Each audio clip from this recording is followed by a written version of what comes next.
And I've seen it firsthand profiling on the streets.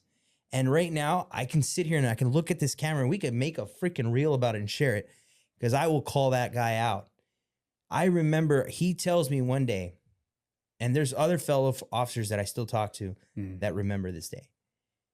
I said, why do you have these? Because he called for backup. I said, why do you have these 6 guys on the ground with their hands over their head? And then the guy that's in the car, you have him in handcuffs leaning against his own car. And he goes, they were doing a drug deal. I go, really? Why? He goes, that guy shook his hand. When he walked up to him, car shook his hand, and then he walked back. I go, so they did a drug deal? Like, that's grounds for a drug dealer? He's like, yeah. Suspicious. I said, why? Because there's 6 black people? He says, yeah.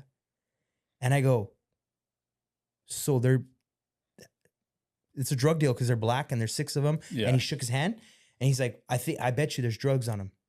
Oh. And this man was so mad. He literally said, I shook my son's hand and I gave him $20 because they're working on that car right there in that house. And they just told me that they're going to go get some pizza. And I go, okay. And I said, I get it. You're frustrated with us and stuff. I said, let me try to figure this out. And we start going through the whole thing. And there was no drugs. The only person that had drugs was the mom that was in the passenger seat. She had a joint. And honestly, at that point, it was like, I crushed it and said, have a merry day, because it wasn't legal at that time yet over there.